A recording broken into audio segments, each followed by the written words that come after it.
Hello! Welcome to this episode of Thinking on Thinking. My name is Karan Singh. Hi, I'm Divya. And we've decided to try a new format with our new season where we're going to give you intros for each of our episodes.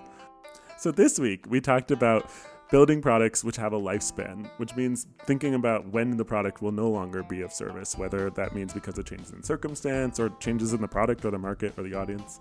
We talked through a couple of different digital products, some physical products, and then thought about why do people seem to avoid that kind of conversations and reach some kind of interesting conclusions from both the world as well as our own personal experiences. We hope you enjoy this week.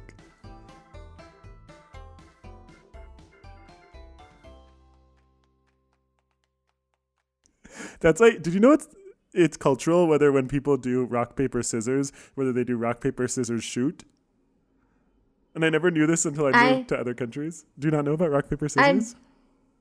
I don't know about shoot. Oh, I always learned it with shoot. You go rock, paper, scissors, shoot. And then on the shoot, you indicate which one you did. No, rock, paper, scissors. Yes, so it's cultural. Ah, I must say, I did not quite think we would make it to a second season. But I felt like it, to me, it was kind of a frivolous idea at first when we had the idea for the podcast. And then, of course, as we unpacked it, like it became less and less frivolous and it's become something really interesting. And I think it's very fun to record. It's fun to listen to. But it's very cool that now we have a second season. I feel very pleased about it. I don't know if I had a clear idea of when would one season end and another season begin. But I knew that we would probably be able to do it for a long time because I suspect that we have had conversations and interesting conversations, and I would, at least in my experience, our conversations have only gotten better over the years, over the months, not year. It is years now. I not multiple yet, That's true. but our conversations have only gotten better. So I just felt like, okay, I think even if we start recording it, they will only keep getting better. I think that makes sense. It seems like good But logic. Yeah. if you thought that it wouldn't last forever, how long did you think we would make how long did you think we would make it for? It's funny, in some ways, I think this question is tied to the question you were asking me on the podcast we decided not to publish, which was what are my expectations of the podcast and what were my expectations and, have they been met? It's interesting. I think I try to avoid disappointment sometimes. So in order to avoid disappointment, it's better to not set really high expectations or really sometimes set expectations at all. So I don't know. I mean, I think I was like, oh, this is something worth investing energy into, but not one where I needed to do not the amounts of energy where I needed to do a lot of forethinking. So I think in some ways the way that you encouraged us when we started the podcast, where you were saying, hey, let's make sure it's not a huge burden on us, and we're really kind of reducing how much time we need to spend editing, reducing how much time we need to be spending prepping. So it's a relatively small thing. And I think that is just really clever because, at least how I think about it, there's some amount of discretionary energy I have to put into things. But then otherwise, if I'm going to make a serious commitment, I want to think about it and make sure that, do I have the time and space and, mind space? But I think we did a good job of carving this into being the kind of within the energy that we had available, or at least for me, that the energy I had available. So it didn't have to be a huge decision. It felt like a relatively small decision. And then we've kind of organically made it a little bit, I think, deeper and better as we've gone along. I can relate to this. So I was talking to my partner recently about working out and how if you want to get into working out, a good metric is out of 5 workouts, for 4 you should still feel like, oh, I had much more energy to give. And as someone who is a beginner, oftentimes the tendency can be, oh, I have to give it my all. But you just can't operate at your 100% because if you expect yourself to operate at your 100%, you're just gonna end up being in a position where you're drained out most of the times. And that was something very insightful for them because it's whoa, okay, I hadn't thought of it like that. And it was really I don't think that I still follow it always, but I still think that in creative work it has come easier to me. I want to think of things as, oh, what would be sustainable in the long term? That's really interesting. Um, I've been trying to work on not saying that. I realize it's my catchword that I'm always going to. Um, no, well, the part that I think is interesting is that the way I feel like that kind of behavior is just it's so prevalent in different ways, right? It's like this notion that like, oh, like I'm doing something I think is going to be hard, so I better make sure it is hard. Otherwise, my worry was for nothing or something. I don't know. I think that's at least where I come Yeah. from in some ways on that. Um, I think that like one of the insights my sister had sometime like last year or something like that was she was like, sometimes I just make myself anxious so that I feel like this thing in front of me is important rather than it being the other way around, that this thing is so important that it's making me anxious. And I started noticing that I also do that sometimes, where if I don't have agency over something, and I'll just worry myself to death, basically, even though there's nothing that I can change, but just worrying makes me feel like, oh, I'm doing something. We have also talked about this. yeah, I feel like, I mean, I understand that, but I feel like that's slightly like a different thing also, right? Like worrying, I feel Yeah, yeah. like you're saying, right? It lets you feel like you're doing something without actually doing anything. Um, but that notion of making yourself anxious to make it seem more important to yourself is kind of interesting. Do you feel like was she saying it like she does it consciously, or she realized it was a subconscious thing she was doing? It's just a subconscious thing, right? Like your brain automatically goes in those loops and patterns type of a thing. Like, for example, um, this is maybe like rounding back to the topic we were supposed to talk about today I feel like we're that we getting there. haven't yet gotten around. But like one of my friends and I were discussing how a lot of the thought patterns that we have become maladaptive over time. And then there is such a high cost of trying to change them. And just on a even like sort of a little more zoomed out level, it would be way easier to just think of everything as, oh, this is not a part of my personality or like not a part of who I am, but something that I am temporarily taking on, almost like clothes in your wardrobe rather than like parts of your body. Um, so, for example, let's say people say, oh, I'm a people pleaser, or I am someone who's an introvert, or I'm someone who's an extrovert. And then sometimes those words become the categories that you sort of confine yourself into, right? Yes, And for like it sure. could be very, like, it could be, I don't know, it would be much easier to say, oh, when I was in college, I was an extrovert because there are a lot of different people here and I just want to socialize with everyone. That doesn't have to be the rest of your personality. Maybe the first few years of your job, you really don't want to be an extrovert. You want to just focus on certain things. Yeah. And then maybe you want to be an extrovert again, right? Like you're starting your own company, suddenly networking is a big deal and you want to be much more extroverted. And neither of those have to be a moral stance, one way or the other. I'm not saying like malleability would be easy, but still. Well, I do feel like the extroverts are, at least in that particular example, they are far more likely to take a moral stance and be like, you should want to talk to everyone, which I feel like I never feel like introverted people are as much trying to push extroverted people into situations. Do you know what I mean? No, I don't feel this. I think you need more introverted friends. Because like I have introverted friends who will look at you very judgingly if you are someone who's partying or being very social all the time, with a little bit of, why can't you just sit down and enjoy your own company, what is wrong with you? And in extreme circumstances, a little bit like, what kind of trauma have you gone through in life that you don't like your own company? So no, judgment exists. That's pretty funny. Well, there was something you had mentioned earlier that I thought was a good tie to this notion, but I lost the moment, so maybe it's okay. So I think it was right before you were talking about your sister, actually. You were talking about how you see people when they start something new, like working out, I think was their example, that like they'll throw themselves into it so much that then it kind of becomes exhausting. I think, Yeah. in some ways, I think that is kind of an example of what we were going to talk about today, which is this notion of like, how do you design things knowing that you have a finite amount of energy, knowing there's a finite amount of time where the world will be like this.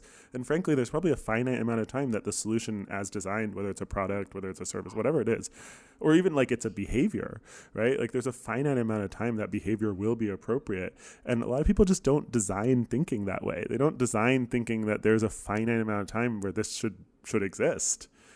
And I just find it fascinating. Like I don't understand why they seem, at least to me, it seems like it's just a big gaping hole in the way people think about things. It is. I also like, I wonder if you've talked to people about like ending things. I have talked to startup founders when they are working on something and asked them, oh, so how long do you think this solution would be viable? And they're often taken aback by it because, of course, they know that solutions that work from one stage will not be easily ported to the next stage, but it's such theoretical information. Practically, they don't want to think about it. Practically, they want to feel like, no, everything's going to be viable forever. Yep. And we are going to make it happen. You're so right. You're so right. I wouldn't, but is it like the bias of like, is it like related to like a sunk cost sort of bias where it's like, I have put all this energy into it, it must be valuable? So, of course, I don't have too much information about this, but I feel like a part of it is also just neurologically we are wired to despise change, especially if something is in a good state, or rather in a working stage. We don't want to change it, and we are wired to not change it. It's funny, you and I were talking about credit cards right before we came on the podcast, and then I was telling you about how my credit card really doesn't work for me in India, but it's just the switching costs feel mentally too high to even broach the subject. I'm just like, ugh. And yeah, stuff like that, there's no lifespan to them, right? You signed up for a credit card, it's yours for life. They have not thought about that product and like saying, okay, how are we going to take you on a journey of your initial, I mean, you can, it does exist. Well, do you think it's something that you would like want to bring into the products that and services we build? Like having this notion that there's a death or like an end span to how we build things? So one of the, like, as you were speaking about it, I was just thinking about when has been a goodbye experience from a product been delightful for me. And I don't know how it is now, but so I started using Headspace somewhere around 2016. Okay. And I was a subscriber to them until 2020 mid, I would say, or somewhere around that time. So, like a good 4-5 years. Absolutely, yeah. And I really loved the product, but at some point I just started feeling like, I don't feel the need for this product anymore in my life, which is, I would say, like, a very good spot for any wellness product to be, that, like, your customer no longer needs you. So in there, I sort of closed my subscription, and in there was a small questionnaire. Okay, why are you leaving? We are sorry to see you go. Why are you leaving? And then I selected, one of the options was that I feel mentally calm enough that I don't feel like I need Headspace anymore. And then I chose that option, and there was such an encouraging message that, oh, we are so happy that you have found yourself in that state, and we would love to have you back again. But it was just super encouraging. They were like, oh, we are happy to say bye to you, basically. And honestly, that message convinced me more than anything that if at any point like meditation again becomes harder for me, I would subscribe to Headspace again. So you feel like and now maybe like using like a different lens. So when you look at that experience as a product designer, like it feels to you that someone has thought about the fact that we will have customers exiting, and some of those cases we will have customers exiting for reasons where it doesn't warrant reactivation sort of attempts. Yeah. Interesting. Yeah. And they have actually thought of that as a success case for them. Like, it's not just that they have thought of it as a case, but they have thought of it as a success case for them. What gives you the feeling that they've thought of it as a success case and not just as a... Because they didn't try to guilt me into it. Like, I recently removed my account from some dating apps. In their advertising, they always say designed to be removed or find your person, remove us, like, something like that. But there was no thought that had gone into why am I deleting the app, and is it because I've found someone? Then what should I get? Yeah, that's an interesting notion. I was actually chatting a bit with the gentleman I mentioned a few minutes ago who I had lunch with, and he's the company he works for is in the loan servicing business, and what we were talking about is that their average loan size is 700 rupees, which is not even $10. Like when you do loans that small, right? Like the transaction costs become a significant amount of the loan, right? So it pushes up the perceived interest rate to be quite high, but a lot of these people don't have other options. But what I was asking him is, how do you move people as they have different life stages and their life circumstances change? How do you realize and move them across? And he was saying that actually, like, that kind of modeling didn't really exist in the company for a long time, right? They were much more focused on, what is our right market? Are you that market? And then the notion that people would come in, that basically that the first sign up and the last, whether you trust the data from the first sign up or the last sign up. And they prioritized first sign up for a long time, and now they've started to realize that actually it's the last sign up that is really the most important, and that we need to, and understanding the trajectory is also important, but it doesn't seem like they've yet been able to reach that place. I think because a lot of what you're saying is hard. You build all these systems, help you identify what is my right target market, and then when you realize that either your target market ages as they have a relationship with you, or that people you dismissed could become part of your target market, especially if you give them like pre-active activities that can bring them in that direction. It's very hard if that wasn't your mindset initially. If you were in a mindset where you were like, oh, I'm filtering out, or I'm segmenting and focusing, you didn't use those. I also feel like that is very true, and I also think that for whatever reason that has become the ethos of how people make products. Yep, I think you're right. There's always more people. Just filter out these ones and get to the next customers. Yeah. And even if you do, right, like I don't think that people focus so much when they're designing products on the onboarding experience, because it's almost like, taking the dating example again, it's almost like people just think the first date is all that matters and anything after that doesn't matter at all. And honestly, anyone who is in a relationship, which is like quite a significant portion of the world's population, would be like, the first meeting can be whatever. It's actually the subsequent meetings and how you are able to find a fit in another person's life, and how they are able to find a fit in yours. That's what matters. But I don't think that like when people are constructing products, they get it. Yeah, that reminds me actually of a story you were sharing a few weeks ago about how you consulted for a company that was looking at their engagement numbers, their daily engagement numbers, and seeing, like, I think, what was it, like 20% sort of like daily engagement as a success, but then not thinking about the fact that those users would just get burned out on the experience and be like, why am I spending so much time on this app, and uninstall it after a week or two. Yeah, but now I have a question. Do you feel like this kind of thinking is coming from like bad goals and benchmarks and metrics, and so people are going after vanity metrics? Or do you think it's actually like this refusal or kind of a fear almost of like being like, oh, I'm going to build something which has a finite life? I feel like a large part of it, at least philosophically, is that we, at least from my perspective, that we don't deal with end of things.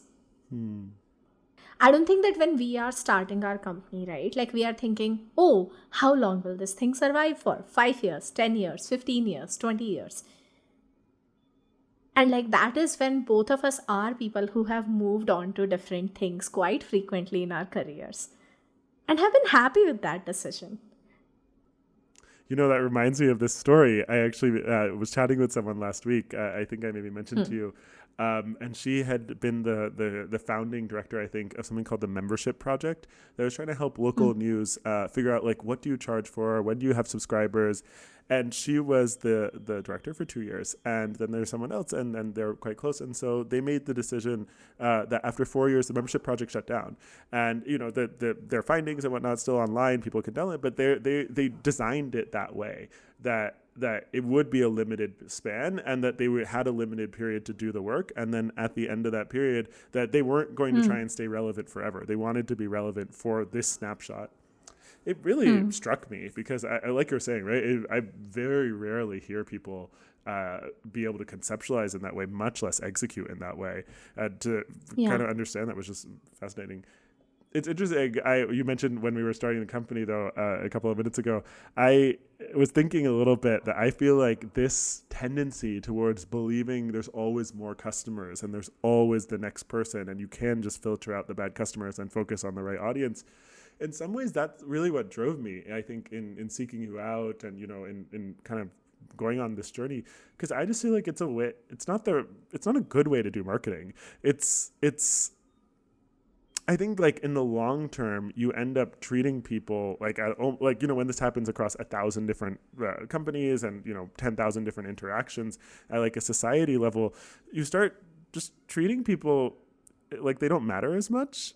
I don't know, and I just don't like the way it doesn't help you form deep relationships with brands. It helps you form shallow relationships, and I think that is just not nice. I feel like now that we're talking about things that humans don't like to think about, another thing that is almost like an undercurrent in what you said is it's very difficult to sort of acknowledge to yourself that I'm trying to do something that has moral or ethical or societal level implications. And I'm trying to shift something there. Yeah. Like people love to tell the story of that. And of course, there are the Elon Musks of the world who are like, I will change everything. But will they? Question mark. But to be very honest, there is this feeling of like, I would love to say that, oh, I want to change how people do marketing. But it feels a little bit scary to say that. Not that I don't have the conviction or that I don't feel like it can work, but still there is something weirdly, scary about it. But if I reframed it as I want to change how brands build connections with their audiences, does that feel as scary? It does. Oh, so it's not a semantics thing. It's the idea. It's not a semantic. Yeah. Okay. It's it's a little bit like I was having a conversation recently with someone about there's some list that I don't even remember what it was, and instead of choosing freelancer, I chose leader/entrepreneur in that list. Okay. And I was like, that is a scary like switch for me. Like the freelancer/consultant, that felt wrong, so I chose the other one. But like the leader/entrepreneur also feels a little bit like, you know what the feeling is like? Fear is maybe not the right word for it. It's like when you are a kid and you're wearing your mom or your dad's shoes and you're just like, the shoe doesn't fit. It's that feeling. Do you feel like you would feel differently if it was like you mentally were like, oh, I'm going to be a leader for 5 years or 10 years? Like you had that kind of plan for yourself. But does that change how you feel about it? Oh. I don't. Probably. It doesn't feel as heavy. You are right. I think there's a niceness to designing things so that they do have a lifespan, like whether it is like we're talking about right now, like life goals or like products, because I feel like it takes away some of those unknown unknowns. Like when you have an indefinite future, right? You don't know how long it could go on for, but when you at least have some idea that this is still here. Like I've heard about this trend in weddings now that people will do like vow renewals, and I told Gaurav about it, and he was like, "Yes, we should do it every 5 years." I don't know. I think he was kind of kidding, but it's an interesting notion, right? Or it's kind of like, understanding that maybe your partner, you don't have the expectation your partner will be right for your entire life, and you only expect them to be right for 5 years or 10 years, and then if they are still right, we carry on. There is something very relieving about that. Interesting you say that, because I know some people who would hear that and be like, oh my God, I need this stability. Like I can't, like it's terrible to imagine that you would like, what if your partner walks up in one day and says, no, this isn't working for me anymore? You'd always have that undercurrent of worry. No, that doesn't resonate with you as much though? No, I feel like, and I think this is a conversation that we had much early on, but I think like I also said this to you, that you also need to give yourself the option that we might not work out with each other for forever. right? Like that this company might not be the last thing, and like, at some point we might not be compatible as business partners. And like that would mean that whenever, until you are working, you are one present in the relationship, and you feel like there is high compatibility. And I think those two things, like the presence of the other person and their understanding of, oh, this is the right fit for me, is way more important than me feeling like I don't want to be alone. Though of course I know different people feel differently about this thing. Yeah, and I don't know. I was thinking for a second whether if you do a lot of product design, it's one of those things that you start to just think in that way. Like if it is a manifestation of product design thinking. I'm not really. I think that way, and so I can bring that in other areas also. Yeah. Because like one of my biggest qualms with product design is that, versus like why I like making games more, is that there is a almost limited box. Like I don't like games as service products. I don't want to work on those, because it's almost like, oh, I wanted to make something, I made it, we'll do some bugs and like bug fixes and all of that, but I don't want to think that this thing that I'm creating is going to be relevant forever. Do you think you have to? Do you think it changes how clients feel about it though? Like, have you ever tried to have that conversation with any of your clients? Does it change? Yeah, it almost never goes well. And Interesting. I don't know if it is because I haven't learned how to have that conversation, or it is because like most people feel insecure about things when they are making them. So this idea that, oh, it, even if it is perfect and we do everything right, it still might have an end date. Like I don't know which one is the they don't. What about you? Like how do you feel about that? Does it make you more scared when there is an end date, or does it make you feel happier? It depends on how much I have energy I've spent into it and like how much anticipation I have for the end date. I don't know. I never love when like things are over, because I feel like there's like some hole in my life, especially if it's like something I've been working on for a long time. But I find it very hard to work on things if I don't have some sort of end date. Like even like really small things. Like I was meeting my physiotherapist today, and she works under a different physiotherapist, and so neither of us knew how long the sets were going to be, because he kept yelling them from across the room. And I was like finding it so exhausting. Yeah, I don't like that kind of stuff. I don't know. I mean, I feel like you are much better about the other kinds of end things. Like, for example, I was trying to write poetry every day for a while. I think I talked about it on an earlier podcast. And I know I don't like it if I feel like I have a goal, right? So like if I said it was for 20 days, like I don't like that. But then I haven't been able to figure out how to set a good, I haven't been able to figure out how to set a good time period, I guess. I don't really know even what to call it. I guess a good set of goals. Is it because you don't know what variables to play with, or is it because every time you try to play with a variable, it comes with like additional, almost like psychological cost? I think it's because I like to have a big goal and then have sub goals. And then deciding what is an okay stopping point. It's somewhere in between, and then I don't have an appropriate goal at that level, if that makes sense. I can give you some illustrative examples if not.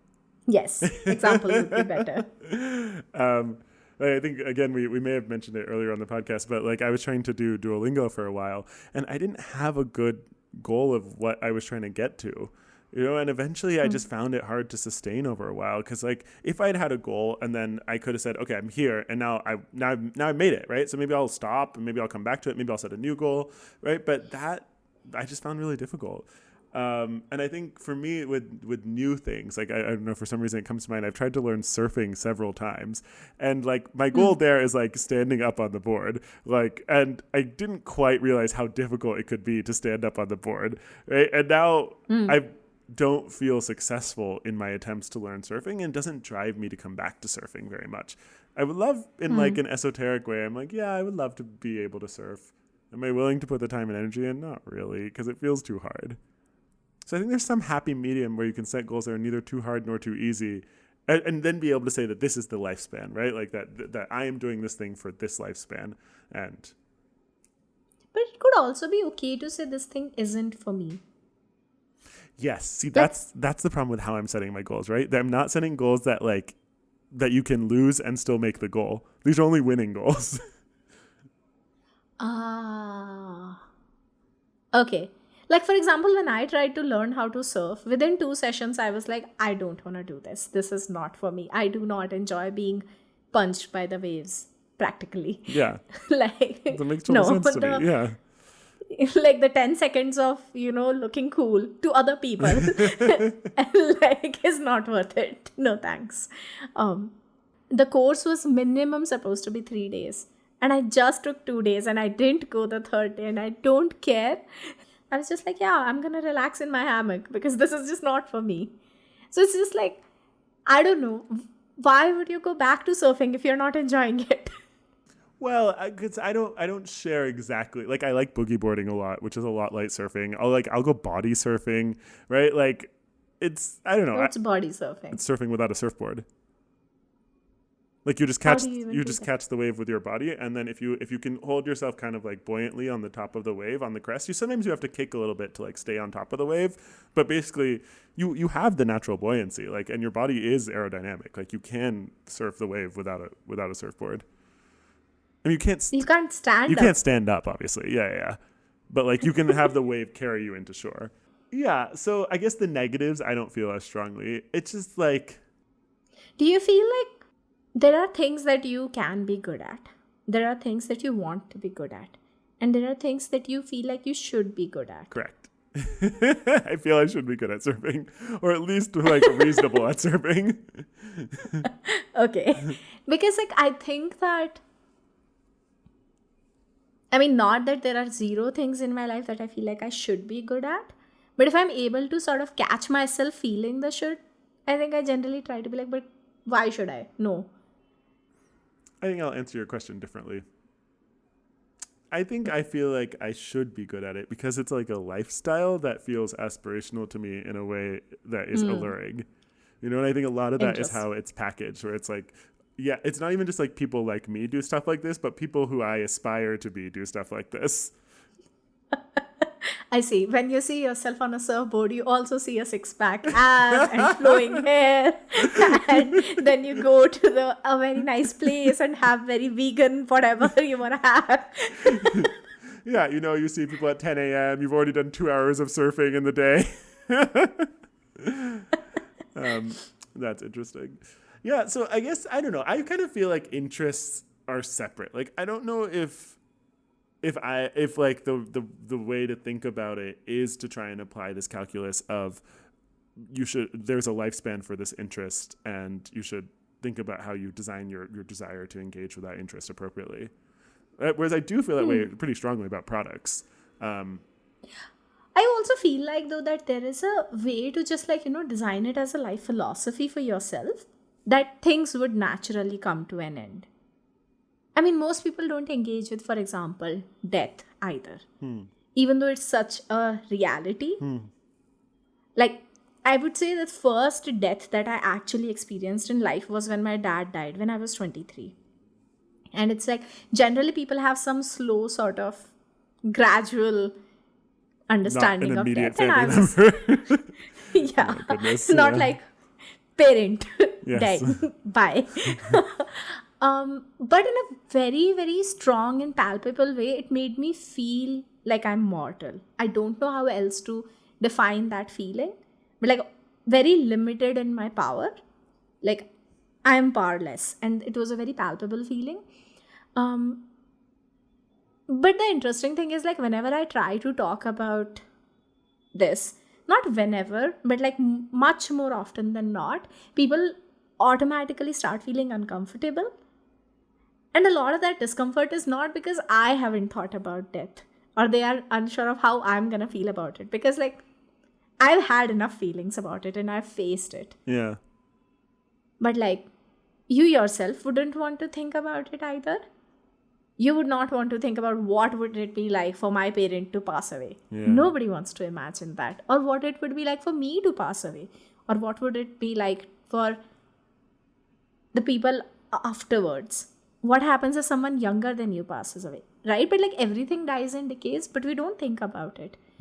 I feel like a part of like people building things and like not thinking about it is also coming from that feeling. It's like whatever I make is kind of like my child, and I don't want, not a very great way to relate to things, but we do end up having emotional connections with stuff that we are creating. You don't want to think that it would die someday. So what if you got pushback that was like, well, it's not that I don't want to think about it, but I just have more important things to think about. Like I have a limited amount of time to spend on this product, service, whatever it is, right? And keeping it alive is taking up all of my ability to kind of think. How would you feel about that sort of notion? I mean, that's like saying that, oh, I'm too busy going to my job, so I can't write my will.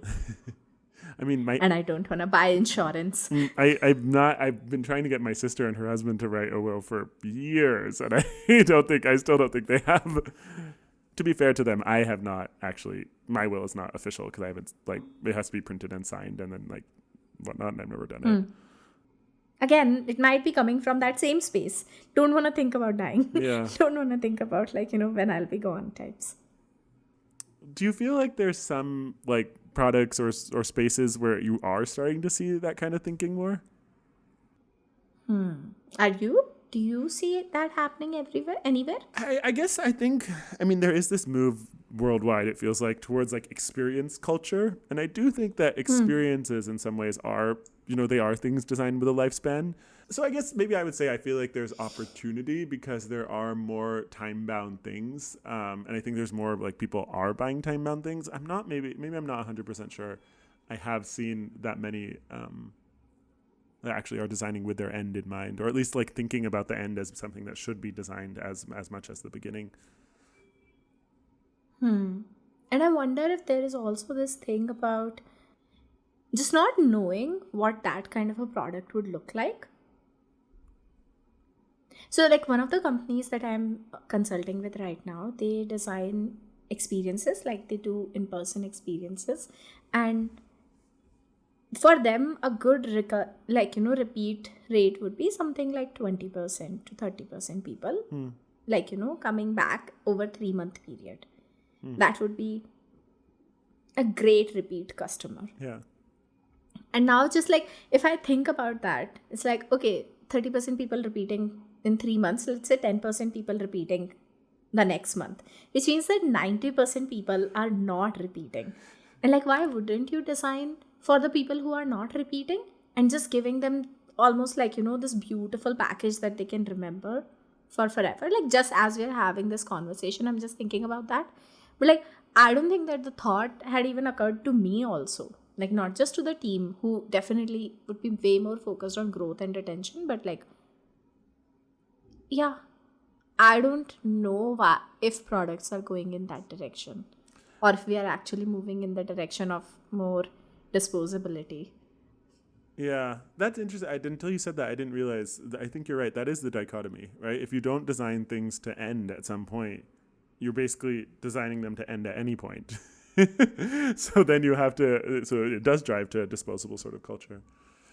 Interesting. My fiance and I have been doing a lot of like wedding shopping, and we did meet this one Indian designer in Delhi. It was very interesting talking to him because he was telling me about how he, when he does wedding clothing, he tells people, give it back to me after the wedding and I will change it into something you actually wear. So in a lot of cases, like achkan, like a lot of the formal wear for men is long, right? It may be knee length. It might even be like ankle length.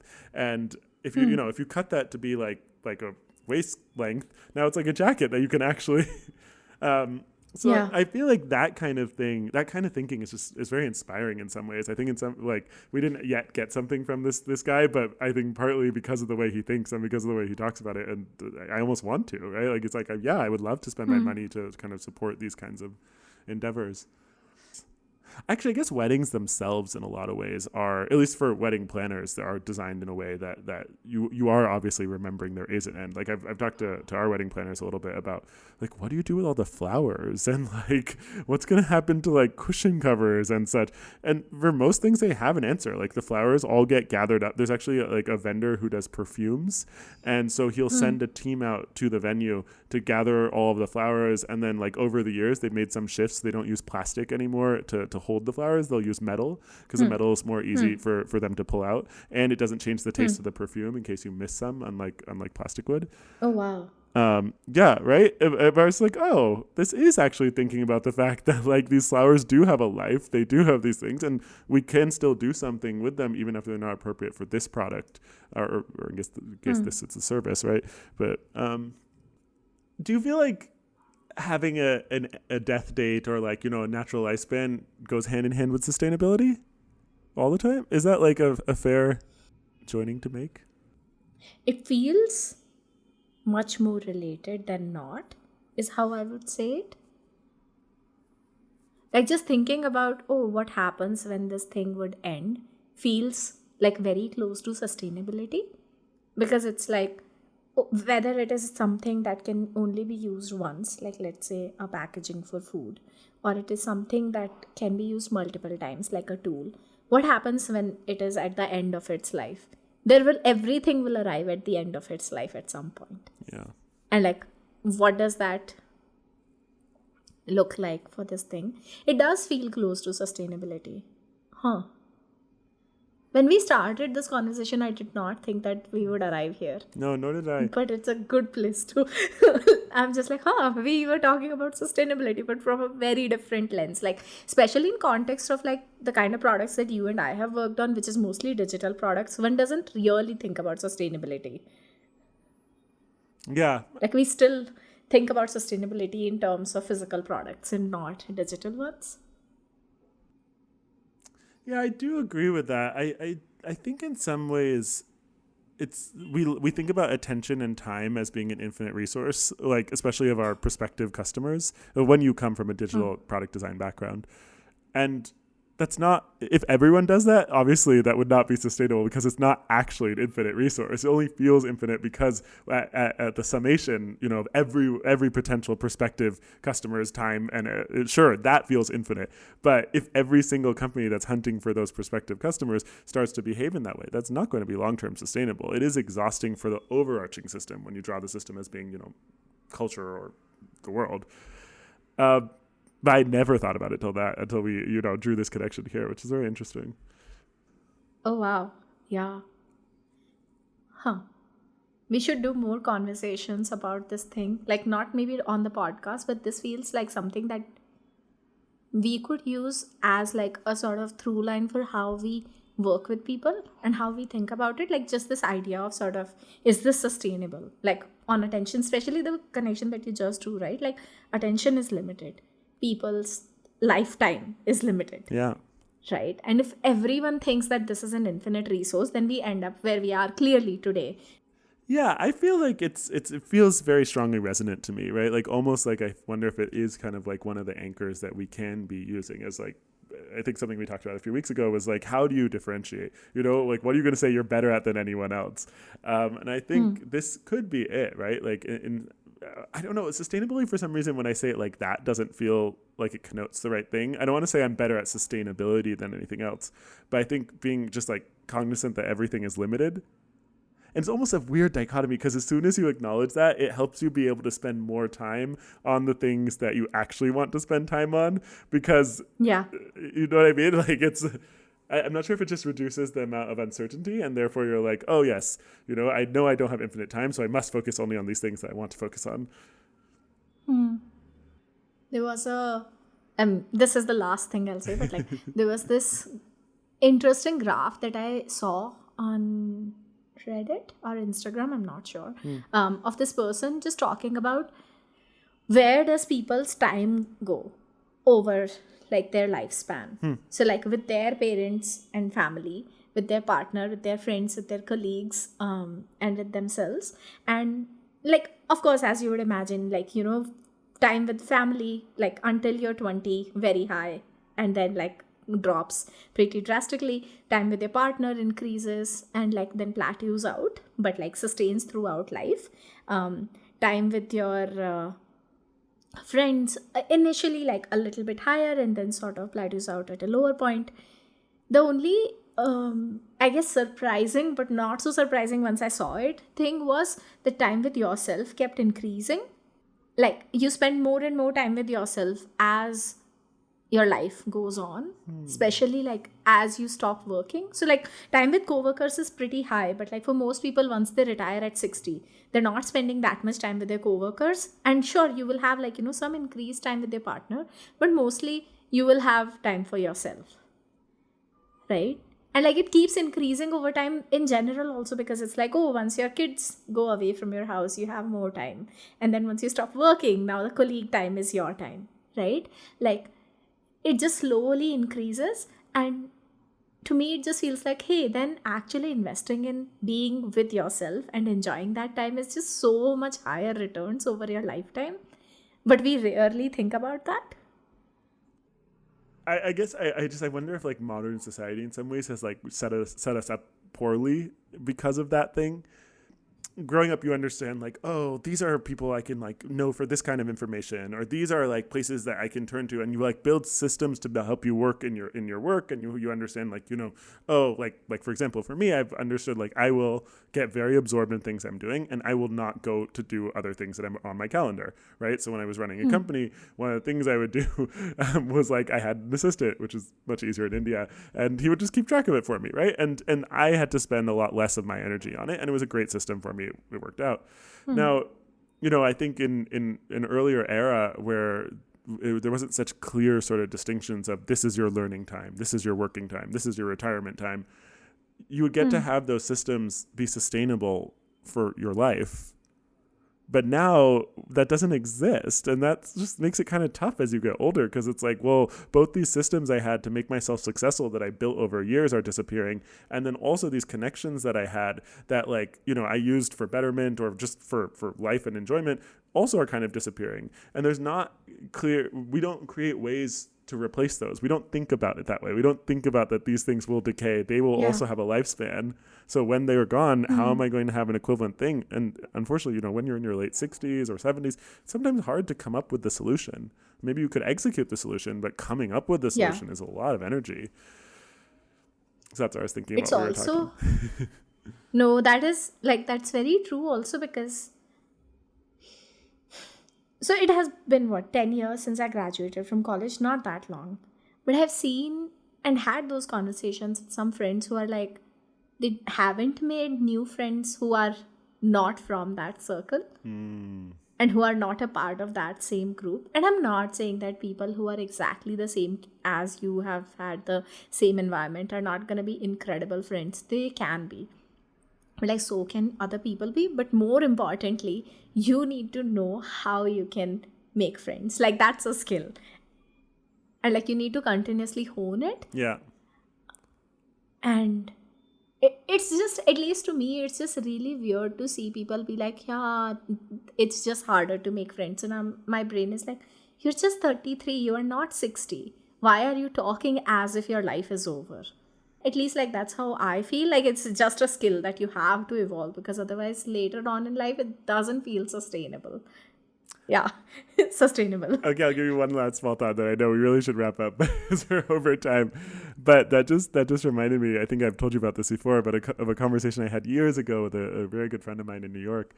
And her uncle is also part of the queer community. And she was telling me that it kind of struck her one day that both her uncle and I can really just be in many different kinds of social situations and really be able to like kind of sort ourselves out. And we were talking about how we kind of felt like it's in some ways it's because of growing up as part of the queer community and feeling like you have to be able to advocate for yourself to be accepted regardless of the circumstances.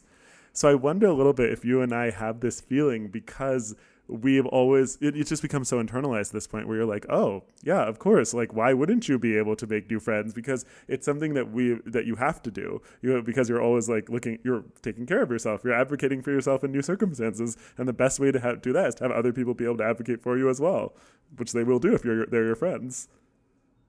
Oh, wow. I had not thought of it like that, but yeah, that makes so much sense. We can talk about it more next time. We should stop promising it's going to be next time. It'll be in some future week. Maybe or maybe not. Maybe or maybe not. Yeah. But okay, really awesome chat. Yeah. Bye. Bye. Thanks for listening to this episode of Thinking on Thinking. Our theme music is by Steve Combs, and you can find a link to it in the show notes.